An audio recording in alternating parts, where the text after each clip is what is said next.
രാഷ്ട്രീയപരമായിട്ട് പാകിസ്ഥാനെ സപ്പോർട്ട് ചെയ്യുന്ന ആരെയും ഞാൻ അവിടെ എൻ്റെ അനുഭവത്തിൽ ഇതുവരെയും കണ്ടിട്ടില്ല.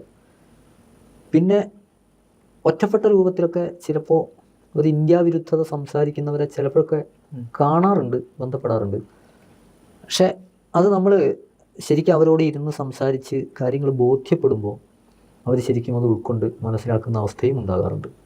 തെറ്റിദ്ധാരണകൾ കൊണ്ട് ഇന്ത്യ എന്നതൊരു കാശ്മീർ വിരുദ്ധമാണ്, ഇന്ത്യയുടെ അഡ്മിനിസ്ട്രേഷൻ കാശ്മീരികളെ ദ്രോഹിക്കുന്ന ഒരു രീതിയാണ് എന്നോ, അല്ലെങ്കിൽ മതം വെച്ചുകൊണ്ട് മുസ്ലിംകൾക്ക് വിരുദ്ധമാണ് എന്നൊക്കെ ചിന്തിച്ചിട്ട് ചിലപ്പോഴൊക്കെ തെറ്റിദ്ധരിച്ചു പോകുന്ന ആളുകൾ ഉണ്ടാവാറുണ്ട്.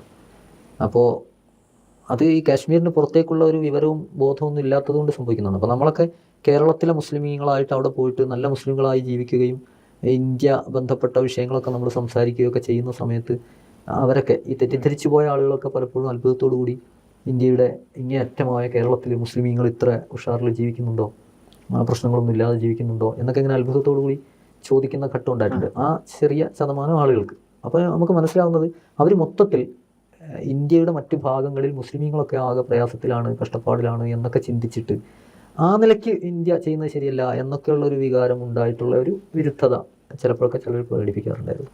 പക്ഷെ നമ്മളത് തിരുത്തി കൊടുക്കുമ്പോൾ അങ്ങനെയൊന്നുമല്ല, ഞങ്ങൾ ഇത്ര സ്വതന്ത്രമായി അവിടെ ജീവിക്കുന്നു, പ്രവർത്തിക്കുന്നു, വർക്ക് ചെയ്യുന്നു, ഒരു വേള കശ്മീരി മുസ്ലിംസ് ആയിട്ടുള്ളവരെക്കാളും കൂടുതൽ വിദ്യാഭ്യാസ രംഗത്തും മറ്റുമൊക്കെ നമുക്ക് പ്രവർത്തിക്കാനും മുന്നേറാനും സാധിച്ചു എന്നൊക്കെ പറയുമ്പോൾ അത് ബോധ്യപ്പെട്ടിട്ട് തിരുത്തി ശരിയായി വരുന്ന അനുഭവങ്ങൾ ഉണ്ടായിട്ടുണ്ട്. അല്ലാതെ മൊത്തത്തിൽ അവിടുത്തെ ജനങ്ങളിലൊരു ഇന്ത്യ വിരുദ്ധതയോ അല്ലെങ്കിൽ ഒരു എന്താ പറയുക ഒരു വിഘടനവാദമോ ഒന്നും നമ്മൾ കാണാറില്ല, കണ്ടിട്ടില്ല. ചില വിഘടനവാദ സംഘടനകളുണ്ട്, അതെല്ലാവർക്കും അറിയാവുന്ന ടീമുകൾ തന്നെയാണ്. അവർക്ക് അവരുടേതായ രാഷ്ട്രീയ ലക്ഷ്യങ്ങളുണ്ട്. അതൊക്കെ വളരെ പരിമിതമായ ആളുകളിൽ ഒതുങ്ങുന്ന വിഘടനവാദ സംഘടനകളാണ്. അവരുടെ നേതാക്കൾ പലപ്പോഴും ഇന്ത്യ ഗവൺമെൻറ് അവരെ അറസ്റ്റ് ചെയ്യാറുണ്ട്, ഹൗസ് അറസ്റ്റ് ചെയ്യാറുണ്ട്.